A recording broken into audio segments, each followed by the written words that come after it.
मीरपुर नाम के शहर में तेजस अपनी पत्नी नीरू के साथ रहता था। पति पत्नी दोनों ही नौकरी करते थे। एक दिन तेजस गांव अपनी माँ के पास फोन करता है। हेलो, प्रणाम माँ। जीते रहो माँ, तुम दादी बनने वाली हो हैं? अरे वाह, ठीक है बेटा, मैं कल ही आती हूँ।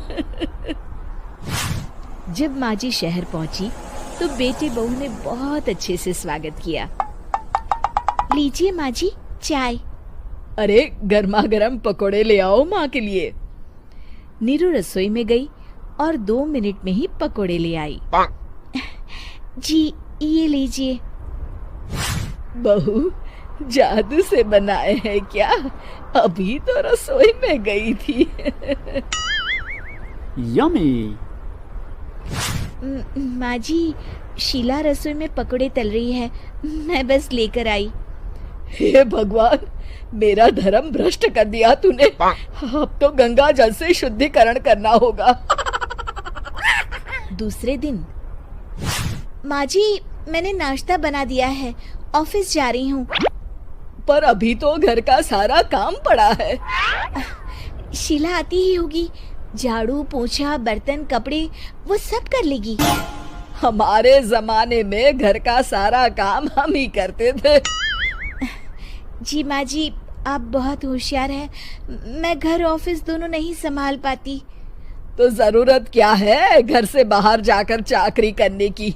वैसे भी घर का काम खुद करने से घर में बरकत आती है, समझी? पर माँ जी। पर वर कुछ नहीं, इस महीने की पगार मिले फिर ऑफिस बंद है। हाँ। रात को नीरू तेजस से कहती है, सुनिए जी, माँ जी बोल रही थी कि मैं नौकरी छोड़ दूं। वैसे ठीक ही तो है, अभी तुम्हें आराम की जरूरत है। फिर भी आराम कहाँ, शीला को छुड़ाने के लिए बोल रही थी। तो अब 24 घंटे में इतना काम तो कर ही सकती हो। पर जॉब पसंद है मुझे, घर पर मन नहीं लगेगा। अगले दिन जब दोनों ऑफिस के लिए निकल रहे थे, मेरी तो कोई कीमत ही नहीं है इस घर में।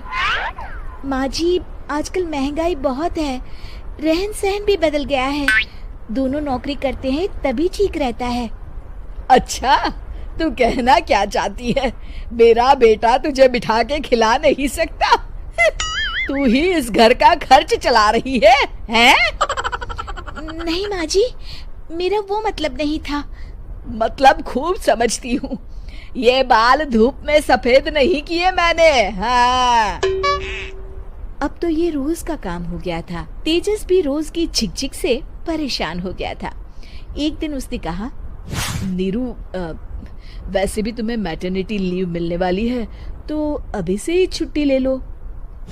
पर क्या, मेरी सैलरी अच्छी खासी है। आखिर नीरू ने रिजाइन कर दिया। जब बच्चा हुआ तो घर में सब बहुत खुश हुए। कुछ दिनों बाद तेजस फाइल देख रहा था। क्या हुआ तेजस, कुछ परेशान लग रहे हो? अब हाँ, वो हमारी जितनी सेविंग्स थी वो तो हॉस्पिटल में और छठी के फंक्शन में खत्म हो गई है नीरू। और अभी वैसे मंदी चल रही है तो मैं बोल रही थी कल मुन्ना को हेपेटाइटिस का टीका लगवाना है। नीरू, क्या पोस्टपोन नहीं कर सकते? नहीं जी, बिल्कुल नहीं। अब तेजस को समझ में आ रहा था कि उससे गलती हुई है। पैसों की कमी का असर घर के माहौल पर भी पड़ रहा था। अगले दिन, बेटा मेरा चश्मा और ये दवाइयाँ ले आना, पर्चा देते हुए माँ जी ने कहा। जी। तेजस, मुन्ना के लिए दूध का डिब्बा और डायपर भी ले आना, और ये किराने के सामान की लिस्ट है, इसे भी लाना है। तेजस गुस्से में लिस्ट मरोड़कर फेंकता है और चिल्लाता है, पैसे क्या पेड़ पर उगते हैं? ये ले आना, वो ले आना। अरे पर ये जरूरत का सामान ही है। वो गुस्से में बिना कुछ कहे ऑफिस चला गया। अरे लंच तो ले जाइए। नीरू दौड़कर डिब्बा पकड़ाती है। एक दिन खाना खाने के बाद, नीरू, अब तो मुन्ना कुछ बड़ा हो गया, तो अब तुम वापस ज्वाइन कर लो ना जॉब। पर इस रिसेशन में जॉब मिलना बहुत मुश्किल है। ट्राई तो करो। फिर मुन्ना?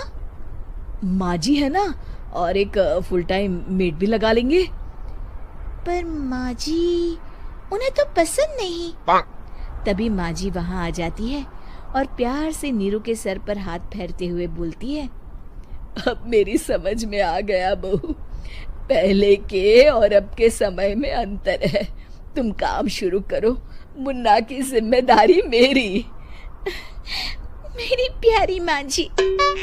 ये कहकर नीरू उनके गले लग गई। शिक्षा, परिवर्तन संसार